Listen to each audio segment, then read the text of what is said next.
Ladies and gentlemen, welcome back. We Should Know is on there. I want to thank you for being with us today. We're coming to you on Star Communications Channel 16, WCLN Radio. We're simulcast each week, Tuesdays, 2:30 to 3:30. There's a summation in the Samson Weekly newspaper. I appreciate your comments.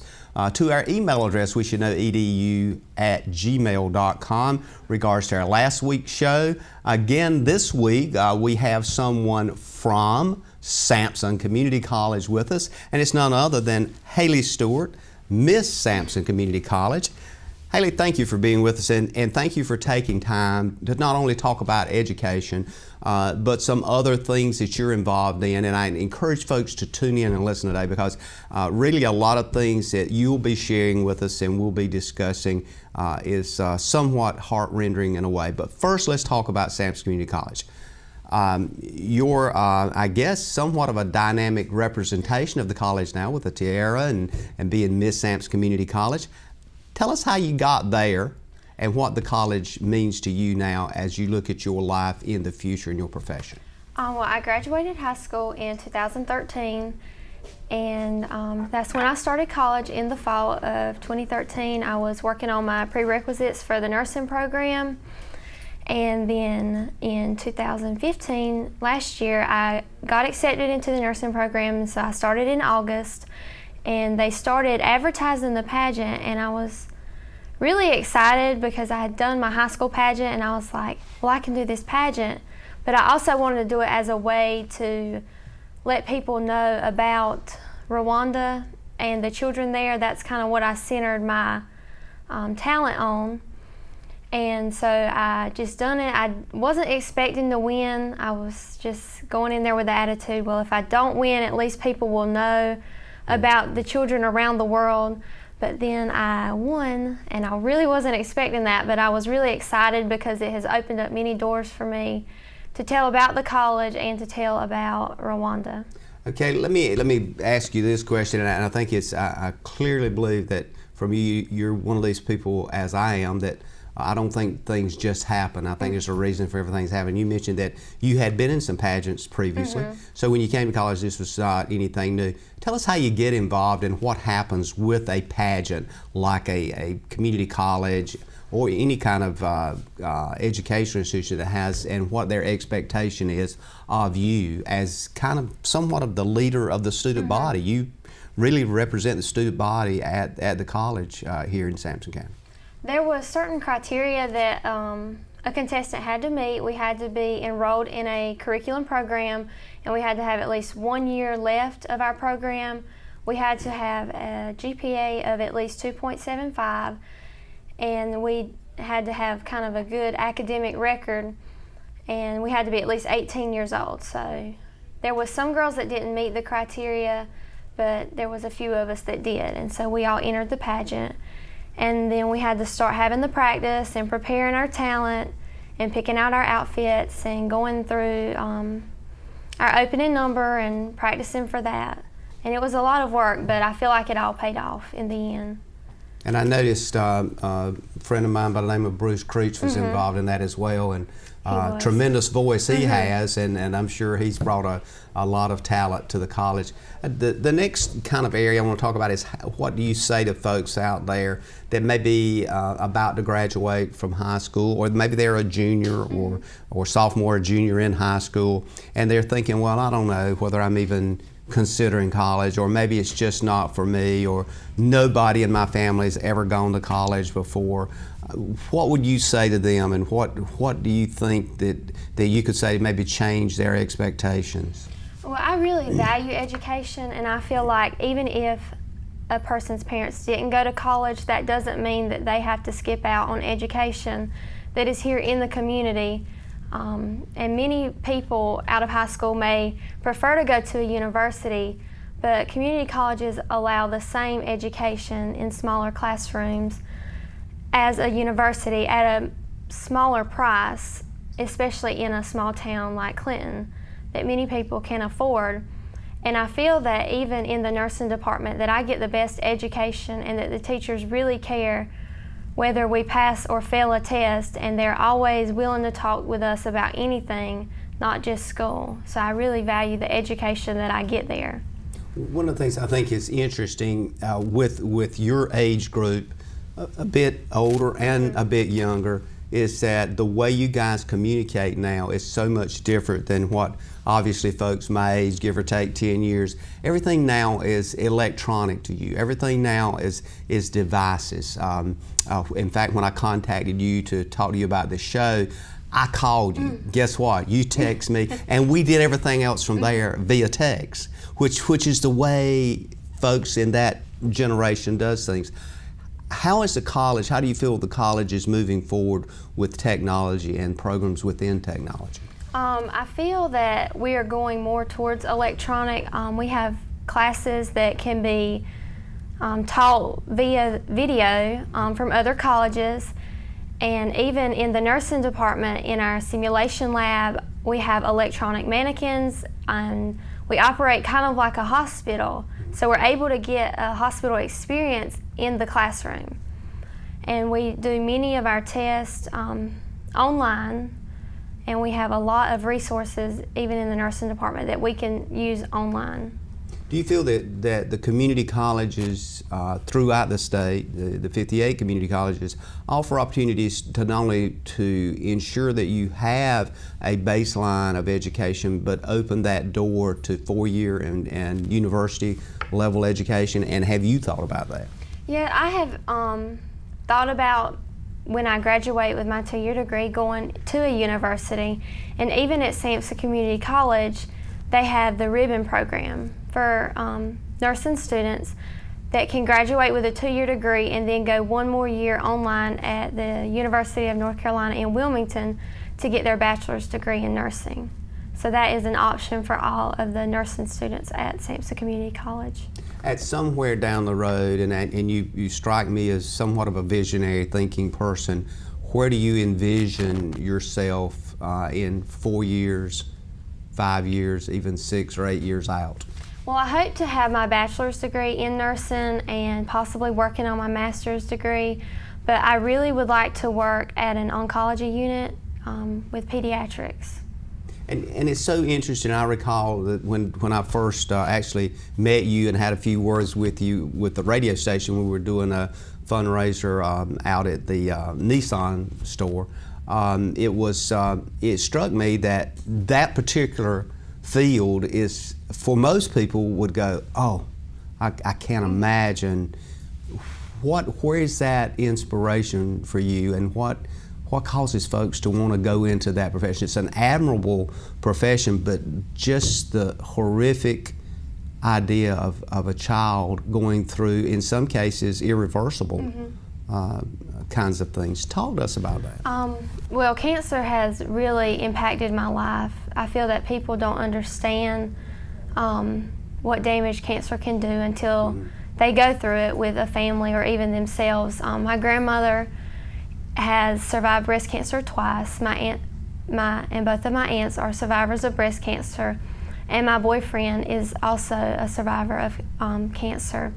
And then my uncle died at 9 of a brain stem tumor. So I feel that as a nurse working on a pediatric unit with children with cancer, some of these children may be dying, but I feel that I would want to make a difference and make that part of their life something that they can enjoy. And even if they do survive the cancer, that they don't have to look back at that time as a sad and a horrible time, but they can look back and see that there was somebody there to take care of them and be there for them and advocate for them. When I hear the word cancer, most folks in a lot of areas, not just here, but a lot of our listeners throughout the counties that hear us or see us, think about relays and Relays for Life and those kinds of things. Of course, we've had Jimmy Matthews on with Matthews, owner of Matthews Pharmacy. He kind of led that effort here this year. How important is things of that nature to what you're looking at and what you want to do with your life? Well, this year I did participate in Relay for Life with my boyfriend and my family, and events like that are really important to me, just to celebrate the recovery and them surviving the cancer. And it made me feel really good to be able to take the Survivor Lap with my family. And I understand that many people that have cancer don't get the opportunity to survive and get to go to Relay for Life. So it was just something that meant a lot to me to be able to walk the lap with my family that has survived cancer. Historically, when you would hear the word cancer, or even people would subtly say he or she has, C, they wouldn't even say the word cancer. It was somewhat of a death diagnosis. Have we changed, and have we seen significant, in your eyes, seen significant improvement in that over the past 5 or 6 years? Yeah, I feel like we have made improvements medically for cancer.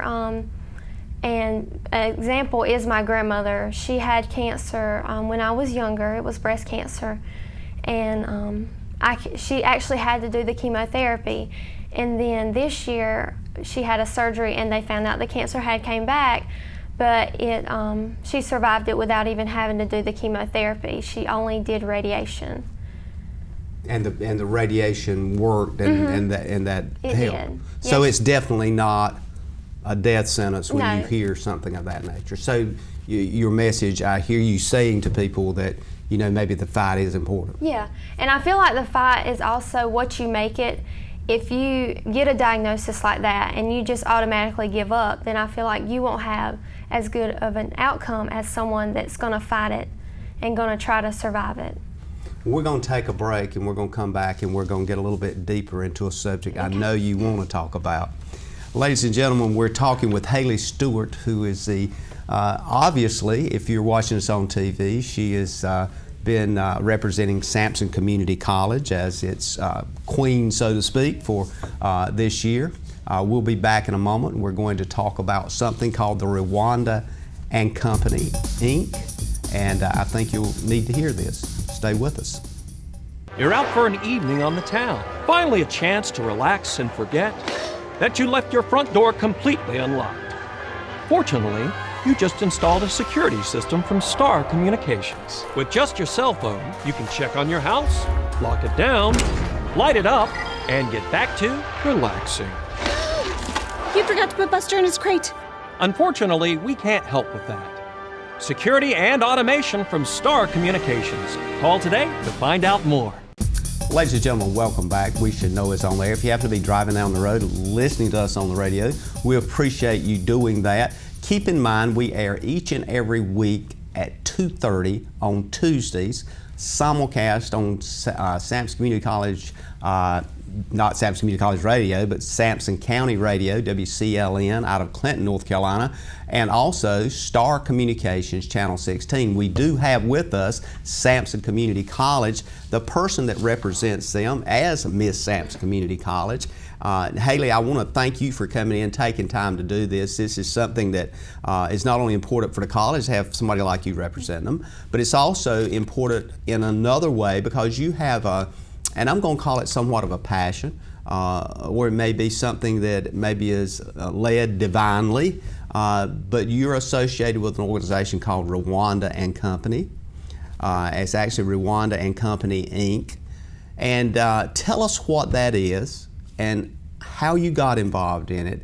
And let's discuss some of those things that you have seen through your eyes at a very, I will say at a very young age, and what you expect to see in the future.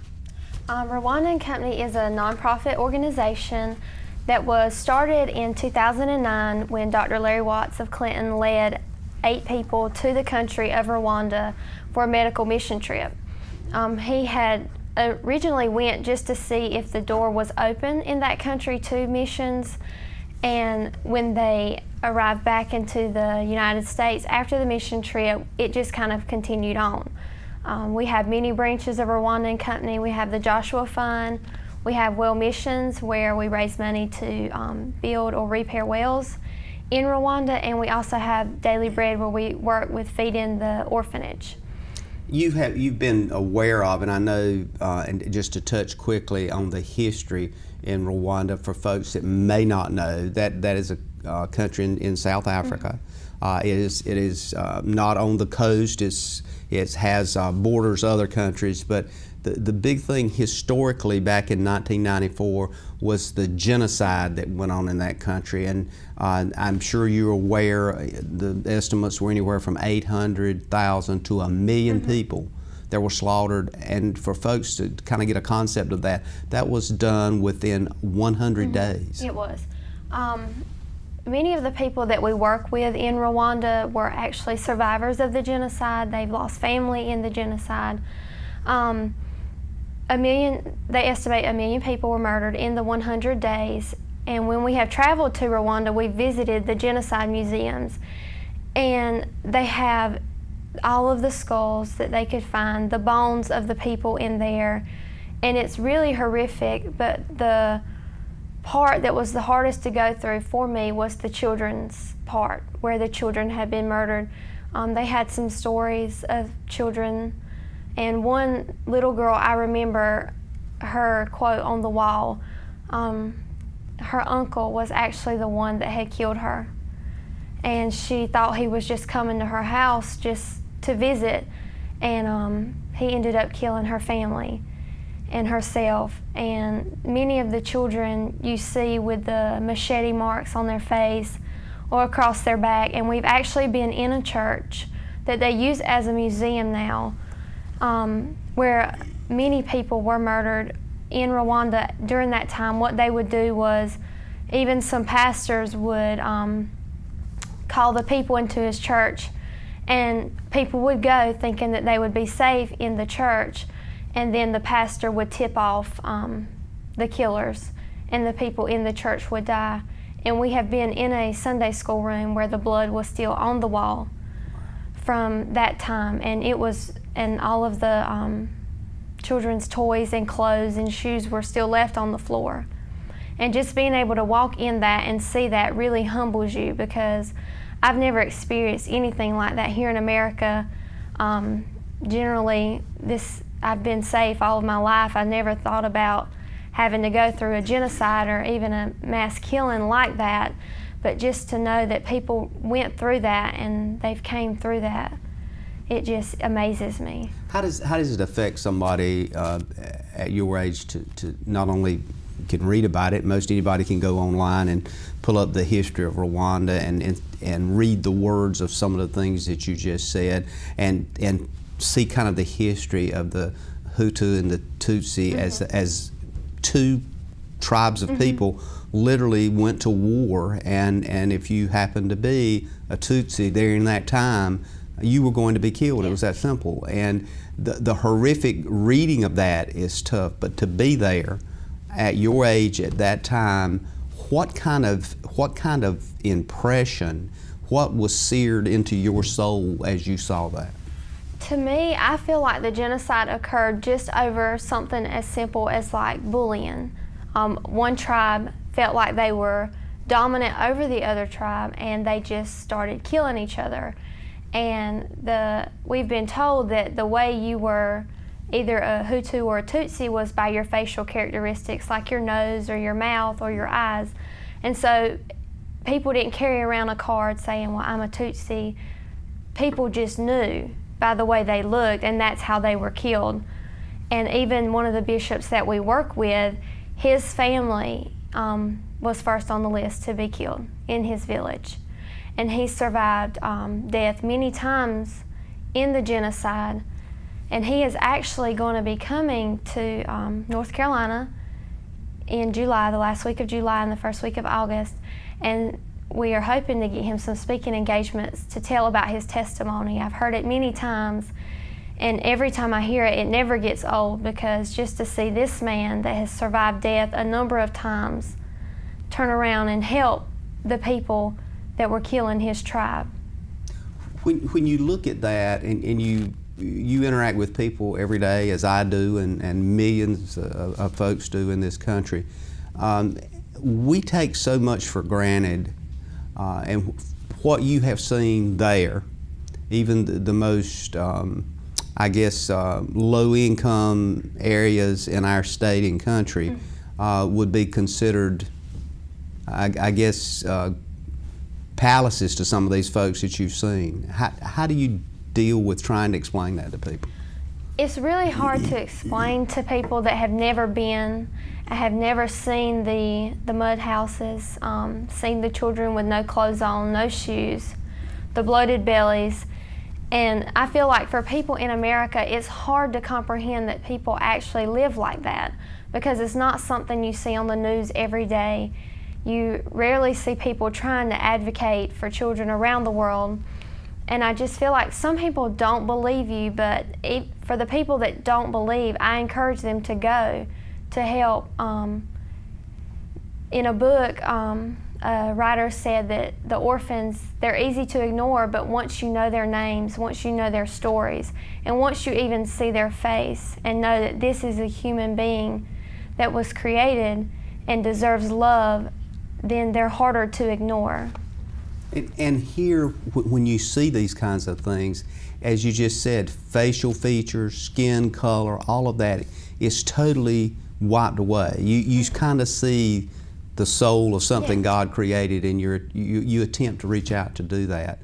When you went, I mean, let's face it, the average person that probably we know, and many of our listeners probably don't even have a passport, much less go to another country, much less go to a country still volatile in many areas.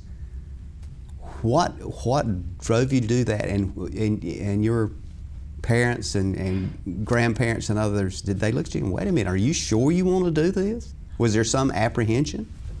When I was younger, I would watch the Feed the Hungry channel with the children in Africa on TV in much of my spare time. And then in 2009, when my grandmother told me that she was going, I wanted to go too, but of course it was too late. They were leaving in a month and I didn't have a passport.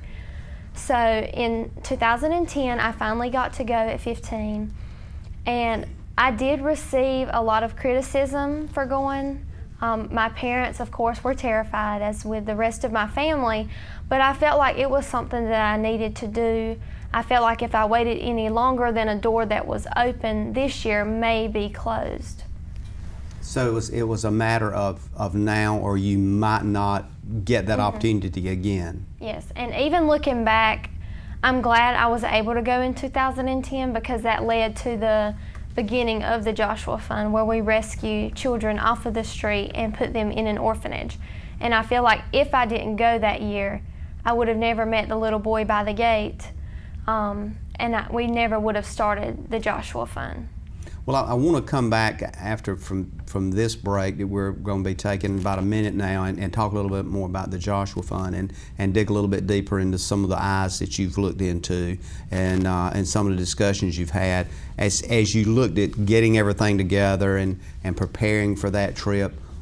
What did you just start out with saying, well, what do I need to take with me? What do I need to have when I go? Did you get advice from your grandmother on that, and what's changed since then? Are you looking at going back, and when do you want to go back, and what do you want to accomplish while you're there?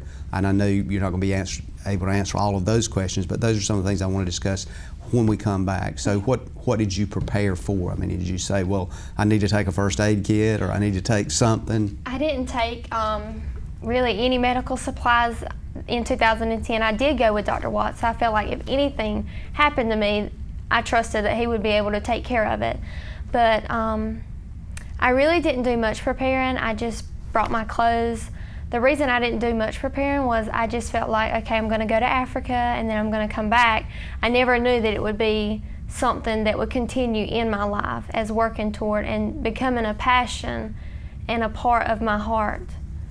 So this has become somewhat of a driving force for you, that country and what you do next. Yes, it has. I feel that when I go there, I feel that I'm at home, I'm with my family. And one thing that I find comical is that I never cry when I have to leave America. When I'm headed to Rwanda, I never cry, but I do when I leave Rwanda. Ladies and gentlemen, stay with us. We'll be back in a moment. We're talking to a young lady with passion, care, and complete focus on what she wants to do with her life.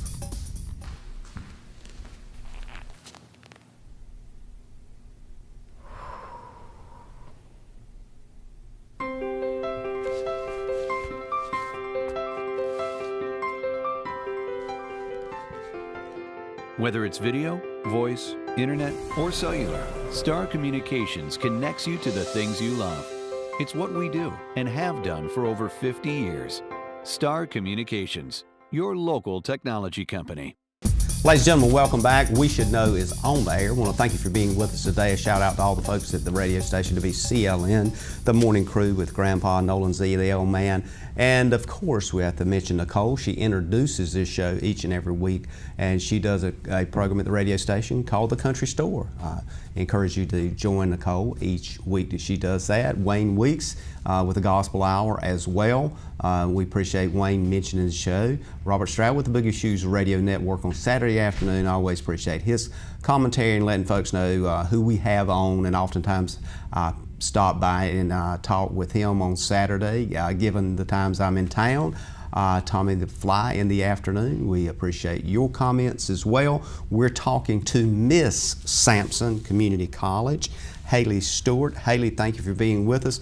Someone may think this is Sampson Community College radio because Richard Stevenson with the Community College was on last week, got you on this week.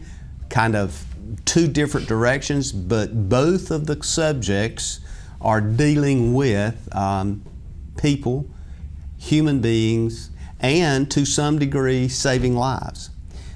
Your passion of being a nurse oncologist not only is tremendous, and hopefully, you know, you'll be out of business. Maybe we can find a cure for this thing called cancer. But the situation in Rwanda and your international travel there and what you saw there, I want to kind of bring folks a little bit up to speed with that. Rwanda being somewhat of a small country, in the period of time of 100 days in 1994, the estimates were between 800 and 1 million people were killed in horrific ways. Of imagination just can't describe some of the things. I don't even want to really repeat them on air, the way some of these folks were killed. But it was because that one group of people disagreed with another group of people, and it resulted in genocide, and it happened in 100 days. It's just hard to imagine. And you have been to that country, and you have walked the roads and been to some of the places that this happened. An indelible print left in your life, is that an understatement?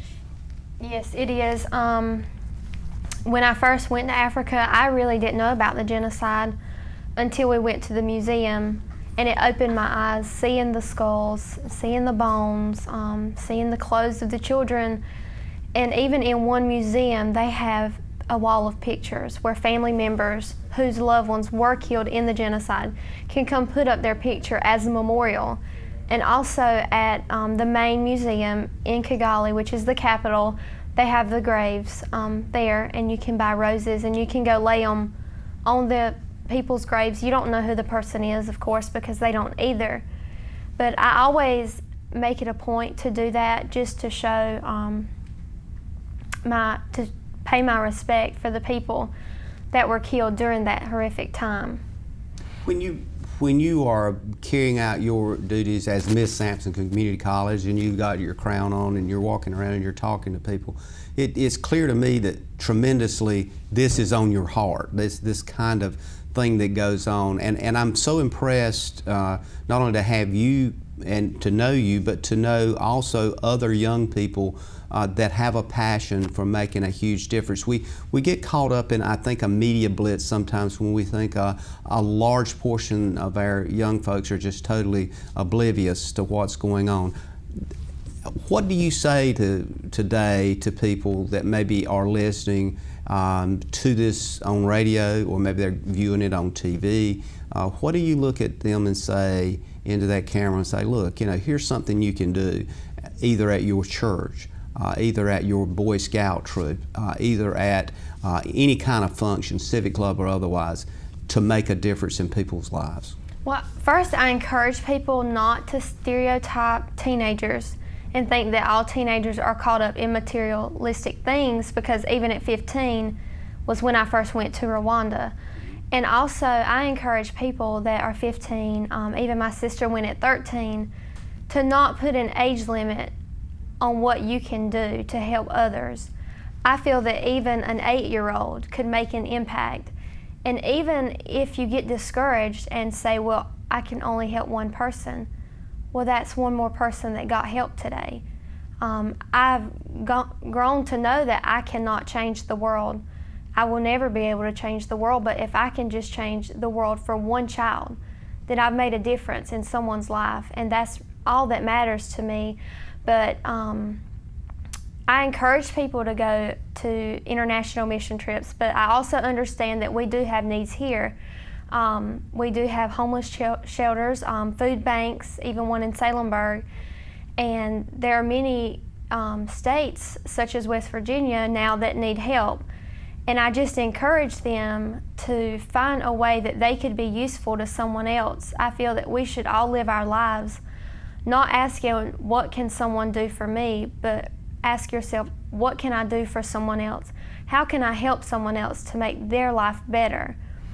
And even if you never go to Africa, you never go to Mexico or Haiti on a mission trip, there's missions that can be helped here in America and even in North Carolina.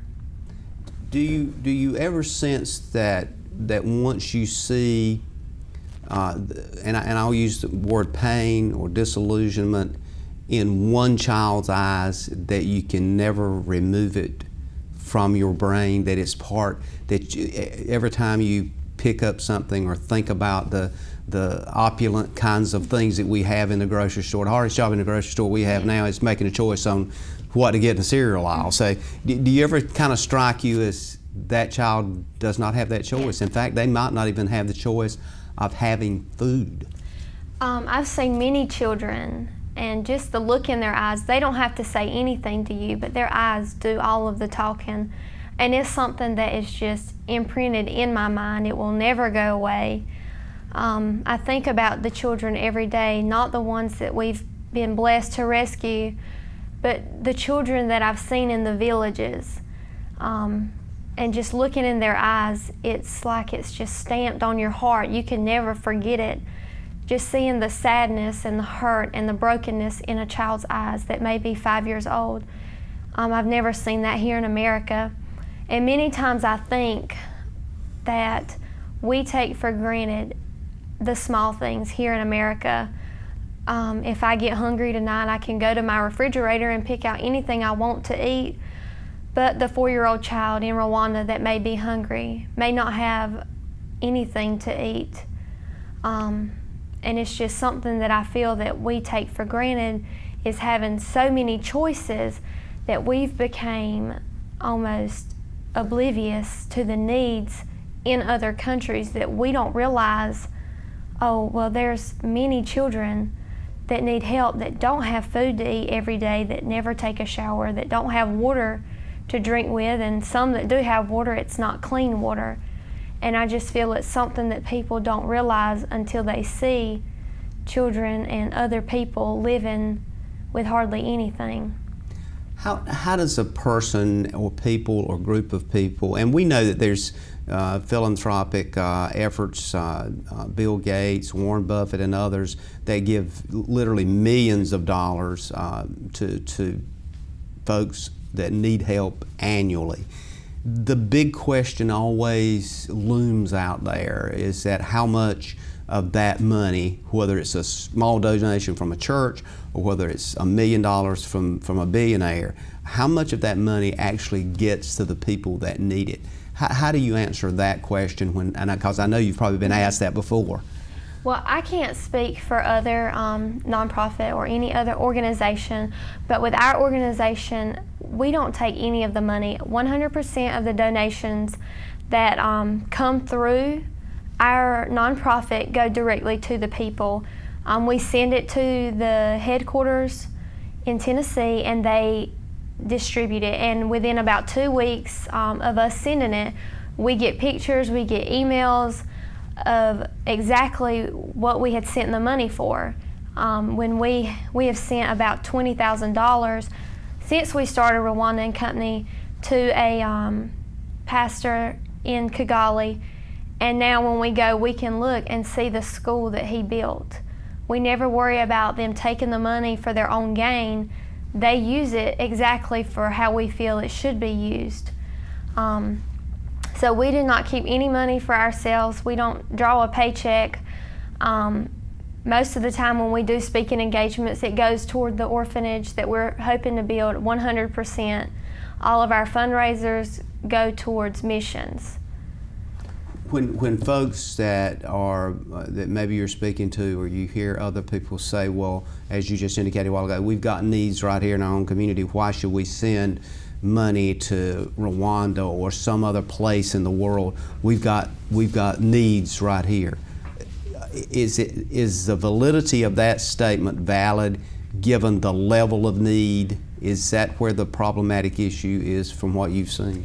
I feel like it's partially valid to people that have told me that before. Well, we have needs here. Why are you going around the world when we have needs here? Yes, we have needs here, but we also have many programs that can help people. You know, we have programs such as food stamps, we have Medicaid for people to utilize here in America. Whereas in Rwanda, if a person doesn't make any money to buy food, they just don't eat. They can't go to social services and get food stamps or get free health care. Everything costs. Even like we have Medicaid, if someone in Rwanda doesn't have insurance and they break their leg and go to the hospital, they're going to sit in the hospital until they pay money to be treated.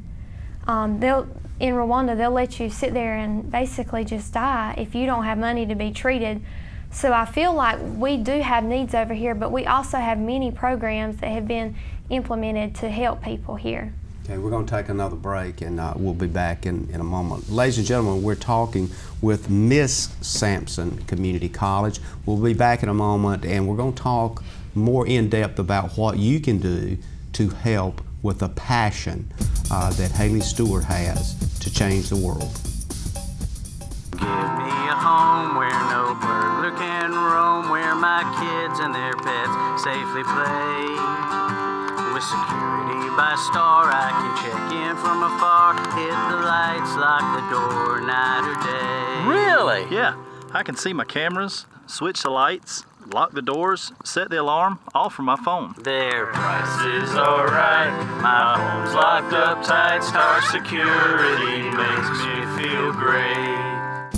Ladies and gentlemen, welcome back. We're coming up on our last segment here, and I want to give a shout out to all the folks at Sampson Community College. Special shout out to President Hutchins out there for all he does at the college, all of the staff, faculty, and students, and the representatives of the student body we have with us today, Haley Stewart, Miss SCC. With that crown comes a lot of publicity. You've been in the paper, you go speak to folks here and there, you sit on the leadership boards with the community college here in Sampson County, as many folks do elsewhere. But your connectivity and what we've been talking about is tied to an international theme. In fact, as you ran for this title as Miss SCC, you are pictured in the Rwandan, I'll call it attire or garb, as I guess is another word, as part of that. You have really a heart that has been guided by your experience in Rwanda, but even from, and I believe you said 2010 when you went, even from there to now, there's still 25, 30,000 children throughout the world that is dying from starvation or by easily treatable diseases. Where do we go from here, and talk to us about it? It is estimated that 26,000 children will die today of starvation and preventable diseases, not anything like AIDS or cancer, something simple that could be treated with simple medicine, antibiotics. And also, I had read a statistic was that 2.1 billion people on this earth claim that they are Christian, and that if 8% of those professing Christians would help just one child, we're not asking them to help 3 children, 10 children, just help one child, then there will be no more statistics left. And I encourage people not to become one of the 92% that are just going to sit back and do nothing, but be the 8%. If you help one child, then that's one less child that will die today. And I always strive to be in the 8% that will get up and will do something, because if you say you're a Christian, then that's what you're called to do. You're called to love, even love the least of these. And I feel like those children, I consider them the least of these. The children that nobody else wants to help, the ones that have been shunned even by their own parents, but they still deserve love and still need someone to help them and to be a voice. I can't bring the children over here to tell people how hard they've had it, the conditions that they live in every night. But if I can be a voice and raise the awareness here in my state that these children live in horrific conditions and use that as a tool to help them and to raise money to help them, then I feel like I have done my job. What do you see when you're at that point in your life and at the age you are, and you see the idea that there's 2 children there, but you can only save one? How does that affect you when you think back on that, and when you think going forward, that's still going on? There's Yes. still the 2 or the 10 and you can only take 5, or the 20 and you can only take 10. How is that decision made? It's real heartbreaking. I've never had to make that decision, but my grandmother has. And there was 2 children, Moses and David, that were both homeless, and we only had $400 to rescue David. And they had to drive away and leave Moses. If I would have been there, I don't know what I would have done. It would have probably ruined my trip. It would have broke my heart. Just knowing that $400, that's easy to come by here in America. $400 a year can save one child. That's estimated about $33 a month, and if you break it up, it's a little over $1 a day.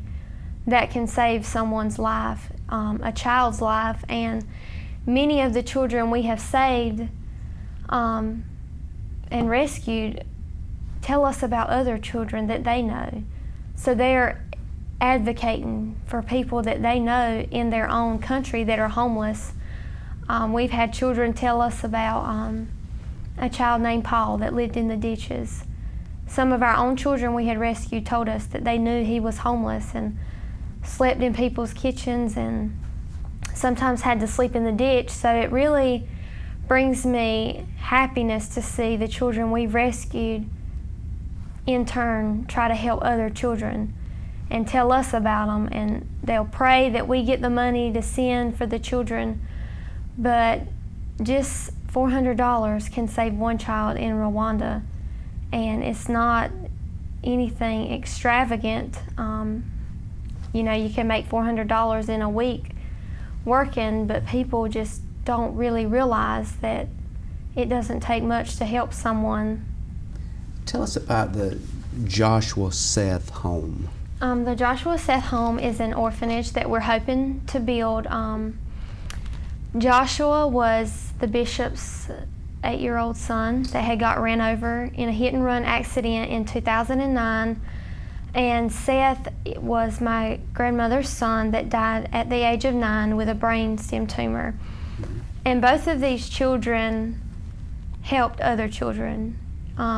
Joshua, the day he actually got killed, was walking home another student to school. I was walking him home from school, and that's when he got hit. The little boy didn't want to walk home by himself, so Joshua walked with him, and that was when Joshua got hit. So he died while helping another child. And Joshua, his father told us, was always wanting to help street children. That he just had a love, and even Seth had a love for other children.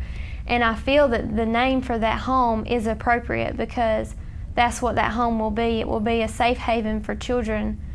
And in the community where they can have somewhere to lay each night and have food. And I feel that it will save many lives, and even though both of these children are gone now, that their legacy will still live on, and that they will be remembered as helping other children. And even though both were tragic and horrific accidents, that it just shows, as my grandmother says, that you can truly have beauty for ashes. Absolutely, and I want to try to get to the point. You're still trying to raise some money to make that a realistic reality. And there's a couple of phone numbers. I've got some numbers here. If you want to verify these for me, I've got 910-627-2141. And I've got 910-514-8468. Folks can call either one of those numbers. If you're listening on radio again, I'll let you, or I can mention them, either one, but I want to mention those again. 910-627-2141, 910-514-8468. If you're interested in giving, donating, or if they're interested in you or your grandmother or somebody coming to either their church, civic club, and speaking. We are hoping to be speaking in many churches. We'll speak at your youth group. It doesn't have to be at church. We'll speak to any group about the needs in Rwanda and how they can help. And we use that as a fundraising tool to raise money and also to raise awareness. And I encourage, if you have any questions about anything, you can just call us or text us. And if you would like to donate, we are a nonprofit, so it is tax deductible. We will send you a receipt for your donation, but we are hoping to be able to go back, hopefully in December of this year. Is something that I feel is urgent. We don't understand why it may be urgent, but we're hoping to be able to bring more awareness of these children that are homeless and that have ran away from home because of their living conditions. And I feel that when we go, it will open up my eyes and the eyes to my grandmother and anyone else that may go with us to the conditions of some of the places in Rwanda that we're hoping to visit. And we're also hoping to raise enough money to groundbreak our orphanage. We have about, I think, 17,000 raised, but it'll take 50,000 to build the orphanage. So right now you're looking at, if you could raise an additional 50,000, that would complete that orphanage. Well, we have 17 of that 50,000. The total would be 50,000, but hopefully by the time we get about 20,000 is when we can groundbreak and go ahead and start building. And December 2016, you're planning to go back over. It would be great if you could have that plus some additional funds in hand when you went back to make that happen. Yes. So the goal, I think, and I'm putting words in your mouth here, the goal would be that our listeners today, while you're sitting on that pew in your church this coming Sunday, think about the choices that you're making as you're sitting in church, because let's face it, we all do. Yeah. No matter what the preacher's saying, we're thinking about other things sometimes, unfortunately. But the reality is they could make a choice just in this listening area and quadruple or 10 times that by a very small consideration to this organization that would save somebody's life. And even if I feel that no donation is too small. Even if it's $10, well, that's $10 that will be used to help children around the world. And I mean, $10, we can go spend that at McDonald's or Bojangles on one meal for one person. And it's just the simple fact as you think, okay, well, maybe if I don't go out to eat tonight and I use this money to help someone else, in the long run, that it will help save children. I want to thank you for being with us today. We've given the numbers out for our TV viewers. We're going to make sure they are scripted at the bottom of the screen for the radio viewers. I hope you got those numbers. And we look forward to having you back and giving an update after December. Ladies and gentlemen, thank you for being with us. We look forward to seeing you again next week on radio, and may God bless. Thank you for tuning in to this week's episode of We Should Know with host J.W. Simmons. If you have a question, comment, or suggestion regarding this or any episode, please send your emails to weshouldknowedu@gmail.com. And remember to tune in every Tuesday at 2:30 for another informative episode of We Should Know.